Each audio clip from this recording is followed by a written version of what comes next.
ಹೆಚ್ಚಿನ ಜನರಲ್ಲಿ ಒಂದು ತಲೆಯಲ್ಲಿ ಏನಂದರೆ ಸಂಸ್ಕೃತ ಅಂದರೆ ಕಬ್ಬಿಣದ ಕಡಲೆ ಅಂತೇಳಿ.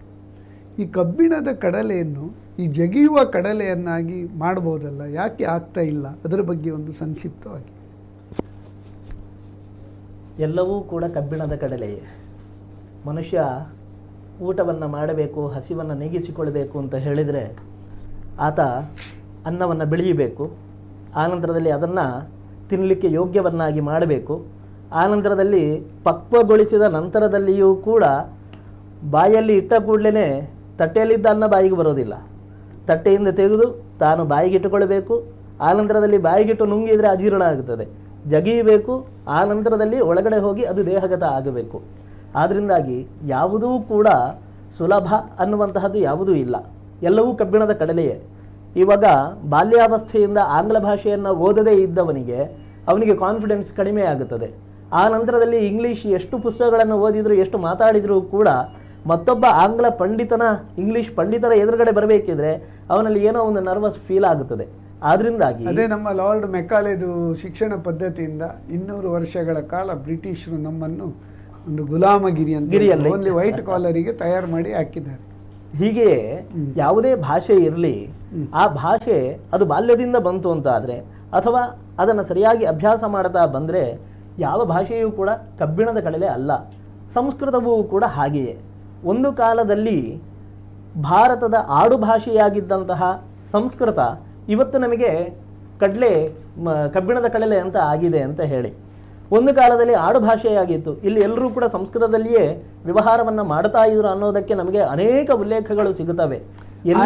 ಗ್ರಂಥಗಳೆಲ್ಲ ಸಂಸ್ಕೃತದಲ್ಲಿಯೇ ಇದ್ದಾವೆ. ಎಲ್ಲಿವರೆಗೆ ಅಂತ ಕೇಳಿದ್ರೆ, ಮ್ಲೇಚ್ಛಾಹಿ ಯವನಾಸ್ತೇಷು ಶಾಸ್ತ್ರಮಿದಂ ಸಮ್ಯಕ್ ಸ್ಥಿತಂ ಅಂತ ಹೇಳ್ತಾರೆ.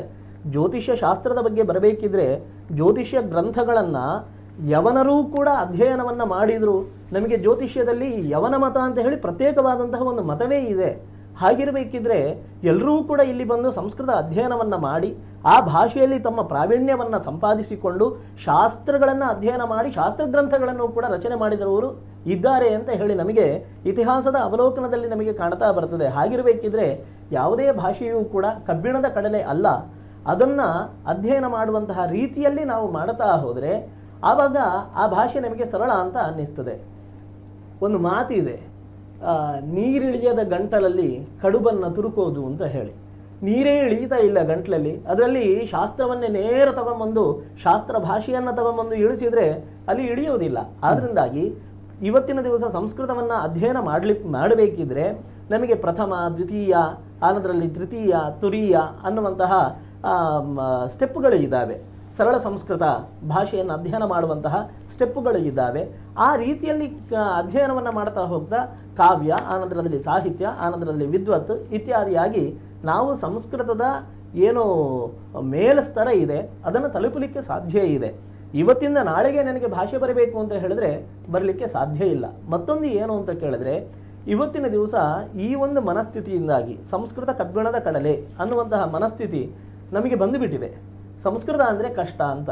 ಇವಾಗ ಕೆಲವು ಮಕ್ಕಳಲ್ಲೂ ನಾವು ಗಮನಿಸ್ತೇವೆ, ಗಣಿತ ಅಂದರೆ ಕಷ್ಟ, ಸಮಾಜ ಅಂದರೆ ಕಷ್ಟ.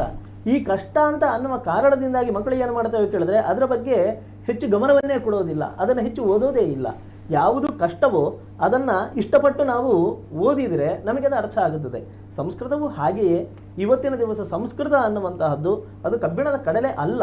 ಆದರೆ ಅಧ್ಯಯನ ಮಾಡುವಂತಹ ರೀತಿಯಿಂದ, ಸರಳ ಸಂಸ್ಕೃತದಿಂದ ಕ್ಲಿಷ್ಟ ಸಂಸ್ಕೃತದವರೆಗೆ ನಾವು ಏರುವ ಮಟ್ಟಕ್ಕೆ ಅಧ್ಯಯನದ ರೀತಿಯನ್ನು ನಾವು ಬೆಳೆಸಿಕೊಂಡ್ರೆ ಸಂಸ್ಕೃತವೂ ಕೂಡ ತುಂಬ ಸರಳವಾದಂತಹ ಭಾಷೆಯೇ.